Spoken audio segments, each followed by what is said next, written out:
It's time for My Favorite Husband, starring Lucille Ball.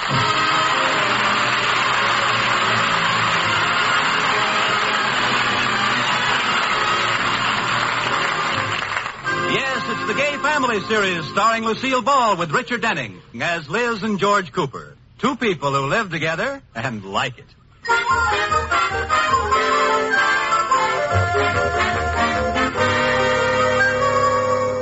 As we look in on the Coopers tonight, they have company. George's boss, Mr. Atterbury, and his wife, Iris. It's after dinner, and we find the group in the living room. George and Mr. Atterbury are on one side of the room smoking their favorite cigars, while Liz and Iris are on the other side of the room roasting their favorite friend. And then Grace pulled one of those famous boners of hers. She didn't. She did. Everybody was playing bridge and talking, and all of a sudden there was one of those silences that just happen, you know. Yes, I know. Get to the meat of it. Well, the room was quiet as a tomb, and suddenly Grace's voice boomed out and said, "There's nothing like a good cigar." You're certainly right. Quiet, Rudolph. What did Grace say, Liz? Well, I shouldn't repeat it, but she said... She didn't. She did. And that's not all. In trying to cover up, she said... She didn't. She did. What do you think, George? Did she or didn't she?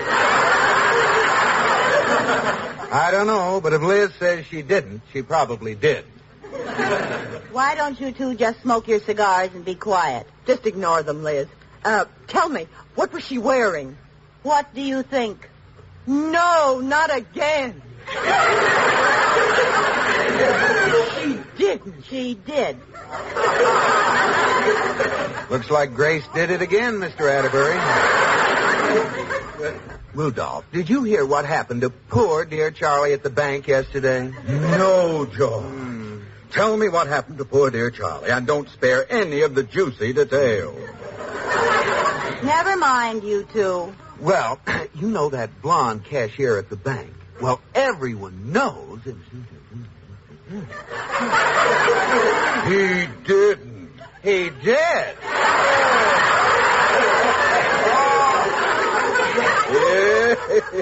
That will do. Tell me, George, what was he wearing? Well, what do you think? Not that old rag. That's enough, Rudolph. Oh, I'm so tired of that gray pinstripe of his, I could scream. Now, George, maybe it's not Charlie's fault. Maybe he can't get the suit off. Maybe his tailor sewed him into it. Break it up, boys. Well, I don't like to say anything. I don't like to say anything either, but... Thank you, Hedda and Lolly. You two think you're very funny, don't you? Well, we were just showing you how you sounded. Meow, meow. I'll get you for this, Rudolph Atterbury. You know they're right, Iris. What? We must have sounded awfully catty to anyone listening. Well, and Iris, there's only one thing for us to do about it. You're going to stop gossiping? No, we're going in the den where no one will hear us. Come on, Iris.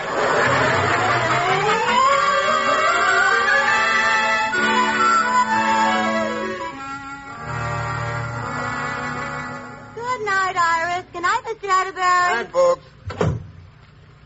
Oh, I thought they'd never go. Oh, I'm sleepy, George. I don't think I'll straighten up the living room tonight. Let's just go to bed, huh, honey? Now, wait a minute, Liz. I want to talk to you. Oh, can't I wait till morning, dear? No. It's about gossip, Liz. Those things you were saying about Grace. Well, I'm too tired to repeat them now, George. Why didn't you listen the first time?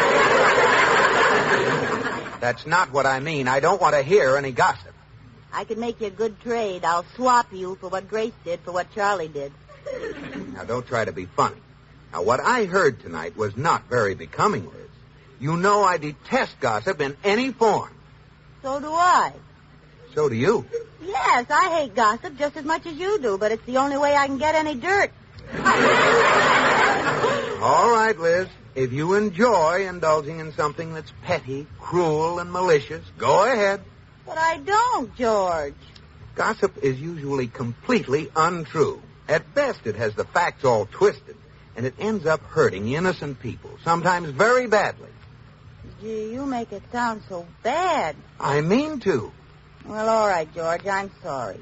And I promise you I'll never indulge in any gossip again. Good girl. First thing in the morning, I'll call up and cancel my hairdressing appointment.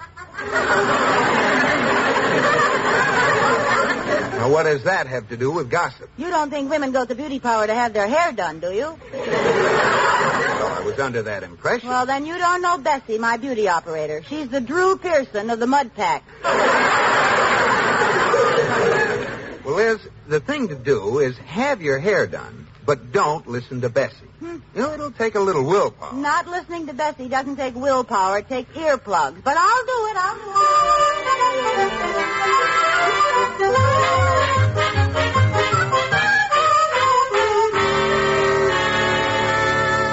Hi, Bessie. Sorry I'm late. Oh, that's all right, Mrs. Honey. It's all right. Oh, dear, I got everybody loused up today anyway. I lost my appointment book. Come in my booth. Okay. Well, how have you been, Miss Dearie? Long time no see. Now, let me see. What do I give you? A shave and a haircut. Oh, yes, of course. My bad memory, you know. Oh, dear. Well, I suppose you know that Mrs. Andrews and her husband are splitting up. Hold it. I don't want to hear it, Bessie. What's the matter? You sick or something? You've always been old funnel ears.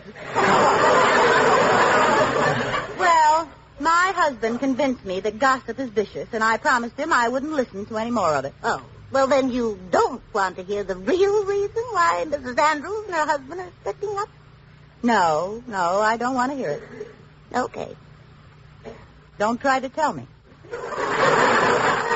I won't. Now, don't insist. Well, who's insisting? I didn't open my mouth. Even if you did insist, I just wouldn't listen. I'd close my ears. I'll bet I wouldn't hear a word. Let's try it. You mean to tell me you could sit there and not listen when I tell you that the Andrews are splitting up because Mrs. Andrews was upstairs one night and Mr. Andrews threw a party downstairs? Can't hear a word. And Mrs. Andrews was the party he threw downstairs.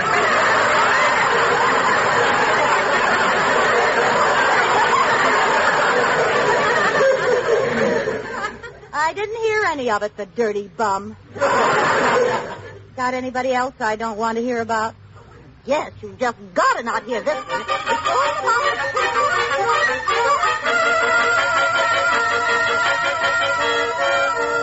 And I said to her, I said, now look, honey, if it was my husband, I'll tell you what I do. I'd see you. Oh, my gosh. Oh, Mrs. Cooper. What? You. What color was your hair when you came in here? Red. Oh, well, didn't it used to be black? Not since I was a child. Why? What happened? I made you a child again just for tonight. What? Oh, I'm so sorry, Mrs. Cooper. I dyed your hair black. I got a hold of the wrong box. Oh, no, you didn't. Bessie, give me a mirror, quick. Here you are. Oh, who's that? You. Me. Oh, that awful black hair. Do something, Bessie. Make it red again. But I don't dare re-dye it for a couple of weeks or it'll all fall out. Some choice. I could be Black Beauty or Old Baldy. As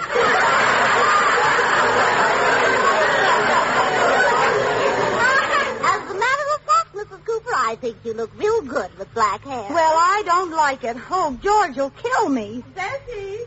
Oh, Bessie, there you are. Oh, hello, Mrs. Atterbury. Oh, hello, Iris. Oh, hello there. Bessie, have you seen Mrs. Cooper? Iris, don't you recognize me? Oh, of course. Now, don't tell me. I know that black hair. You're Mrs. Middleton's niece. Iris, remember Liz Cooper? Oh, yes. I met you at Liz Cooper's house. At the worst meal you ever had?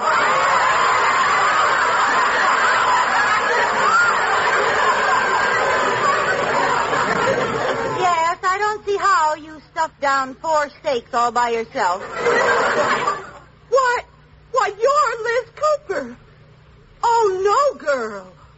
What a dirty trick, putting on a black wig and tricking people into telling the truth about you. I wish it were a black wig, Iris. It's mine. All mine. Oh!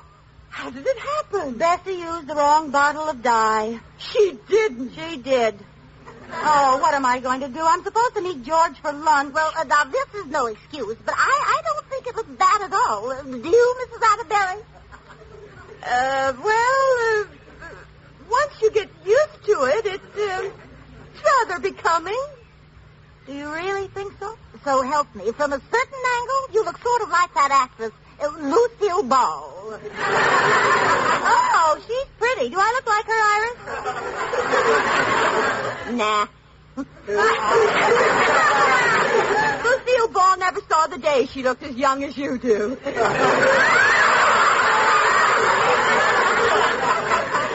Well, thank you, I think. Well, you do look great. Now go on and meet your husband. Maybe he'll like it. Well, I wouldn't be surprised if he doesn't even recognize you. I didn't. Maybe he'll think you're a strange woman flirting with him. Oh, I can just see George if he thought a strange woman was flirting with him. He'd run a mile. Or would he? Yeah.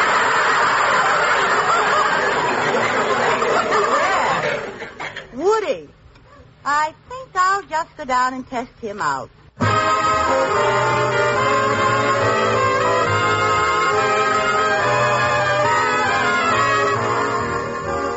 Hello, George. Why, hello? Why, George, I'll bet you don't know me, do you? No, but what's the difference? Sit down.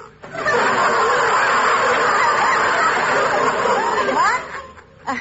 I'm insulted. Don't you really remember where you met me, sweetie pie? Oh, you were in the kissing booth at the Club Bazaar last spring. You couldn't change a $20 bill, and we had to use it up.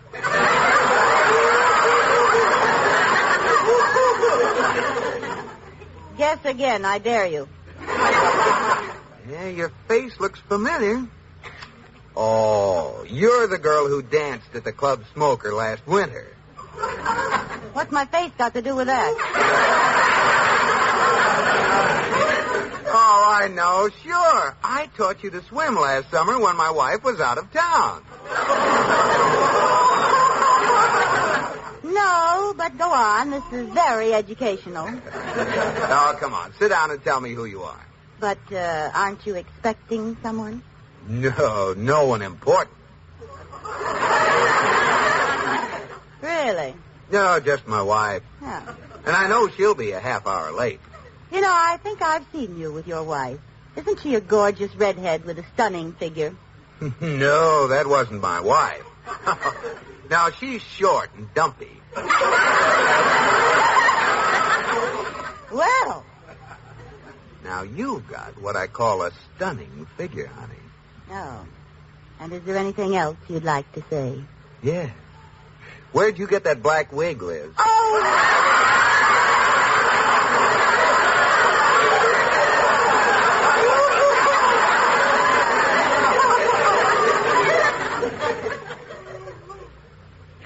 Oh, sure.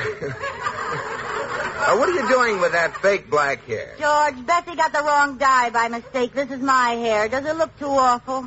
Well, I feel like I'm married to Prince Valiant. Great. Well, she can dye it back in a week or so. No, I'll sweat it out. Come on, let's have lunch. All right. George, you did know it was me all the time, didn't you? Why, certainly. Who was that girl you taught to swim when I was out of town last summer? Oh, I just made that up. Well, you made it up pretty fast. Well, don't you believe me? Yes, I believe you. But if I ever find a brunette at the club with your fingerprints on her water wings, watch out.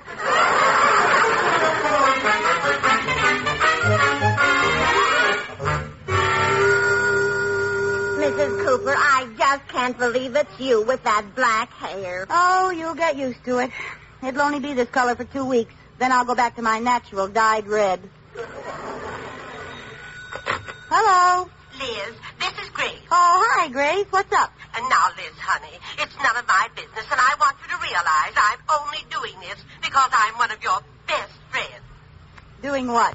Well, I'm the last person in the world to spread gossip, but... Hold it. If it's gossip, I don't want to hear it, Grace. I'm not listening to that kind of talk anymore. Oh, well, that's the way you want it. That's the way I want it. Of course, this was about your husband, George. Well, what are you waiting for? Spill it. Well, I didn't see it myself, but I got it from Francis, who got it from Gertrude, who saw the whole thing from behind a potted palm. Well, what? George was having lunch in the green room today with another woman. He was? Yes, a gorgeous creature with black hair. Is that all you wanted to tell me? Grace, George had lunch with me today. Yes. What do you mean? Yes. He did have lunch with me. Oh, that's a good story, Liz. You just stick to it no matter what anyone says. But it's true, Grace. Sure, don't worry, Liz. I won't tell anybody. Everybody I was going to tell has already called to tell me about it anyway. Oh, go stick your big gossipy nose in somebody else's business. Well, I was only trying to help. Goodbye. Oh, that makes me so mad. Well, what is it? The cats are howling today, Katie. George had lunch with a brunette. This is the biggest news since Ralph Miller's wife found him upstairs with a downstairs maid. Oh, I wonder who that could be. Well, if I'm any kind of a handicapper, I'd say it was Grace to win and Millie to place. Hello. Hello, Liz. This is Millie. If my girlfriends were horses, I'd make $1 million. What? Nothing, Millie. What's new, I'm afraid? Well, honey, it's none of my business, and I'm one of your best friends, but... Wait a minute. I can save some time. George had lunch with a dark-haired woman at the green room. Oh, darn that Grace. Well, anyway, Liz, I called to tell you don't have a thing to worry about. Now, what do you mean by that? Gertrude saw the whole thing, and she says the woman is old enough to be George's mother. That does it. Goodbye. Another one? Yes, it's not enough they gossip about me. Now they've aged me 30 years. Oh, no, not another. Well, let's find out who gets the show money in the Alley Cat Derby. I don't know how they found out so fast unless someone put it in skywriting. Hello, yes, I've heard it. No, it isn't true, and why don't you mind your own business? Why, Liz, girl. Oh, Iris, it's you. I thought it was one of my gossipy friends. Why, no, Liz, it's me. What's the matter with you? Well, the girls have been calling me. I suppose you heard that ridiculous rumor. Yes. And, Liz, I want you to know I'm one of your best friends. Oh, no. You too, Brutus Atterbury. Frankly, Liz, I'm a little put out. I'm your closest friend, and every woman in town has scooped me. Iris, believe me, there's no truth to the whole thing. You, of all people, should know how it started. I don't know what you mean. That dirty stinker having lunch with a gorgeous young creature. Don't you dare call George a dirty stink. What did you say she looked like? All I know is the girls say she was so good-looking she must have been a movie star. Oh, really? They said she was absolutely beautiful and had a divine figure. Well, finally, an honest report. Go on, Iris. Tell me more. Well, that's all I know, except that she was wearing a low-cut dress and had long blonde hair. Why, that dirty stinker. Honey, I know just how you feel, and if you want to stay with me tonight... What's the matter? Have you snapped your twig? Oh, Iris, I'm just laughing at how stupid and twisted gossip can get. George was certainly right. What do you mean? You know yourself that Bessie dyed my hair black this morning. I was that woman having lunch with George. That's the idea, Liz. Just keep saying that. If you believe it, that's all that counts. Oh, Iris, you're just like all the rest. Goodbye. Oh, Katie, why do women have to act like females? Men are just as bad. Well, I'm going to teach Iris a lesson. What do you mean? I'm going to start a little rumor about Mr. Atterbury and let Iris see how it can get all twisted up. Hello? Oh, Grace, this is Liz. Listen, you know that I'm one of Iris's best friends. Yes, what's the dirt? Well, I just heard that last Wednesday afternoon, Mr. Atterbury had a Coke with his secretary in the drugstore. No. Yes, and that's not all. 1 Coke, 2 straws. Well, go on. Don't stop now. Well, I don't have the rest of the story yet, but it's a pip. So don't breathe a word till I call you back. Oh, I won't. You know me. That's what I'm counting on. Goodbye. Mrs. Cooper, that's not much of a rumor, just that Mr. Atterbury and his secretary had a Coke together. Katie, I only planted the seed. By the time the girls get through cultivating it, it'll be full-grown poison ivy.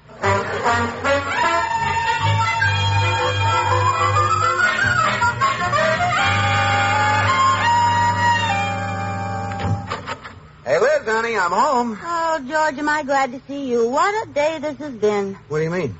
George, today our names have been on more lips than camphor ice. Some busybody saw me having lunch with you and thought it was another woman. No. Yes. You should have heard how they got the facts mixed. One report claimed I was beautiful enough to be a movie star. Isn't that funny?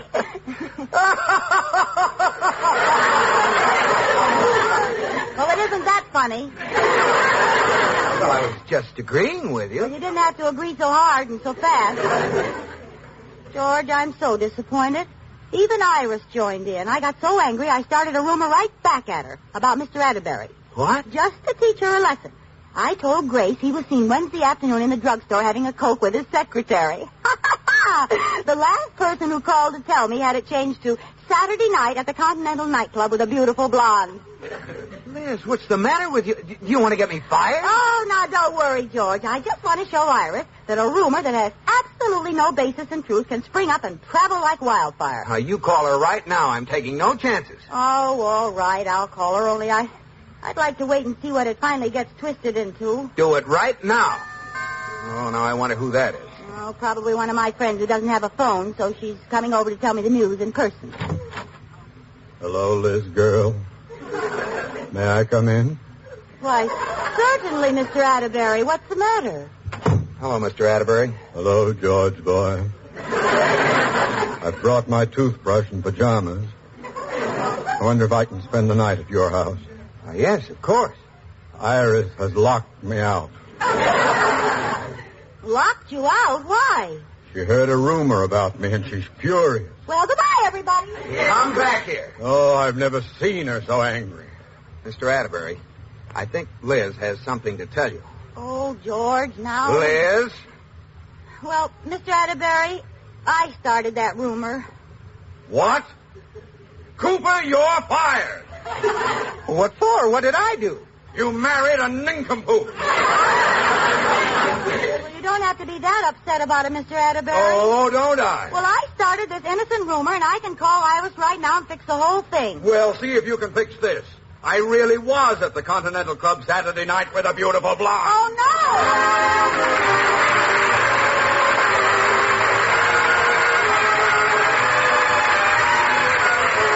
My Favorite Husband has been presented through the worldwide facilities of the United States Armed Forces Radio and Television Service.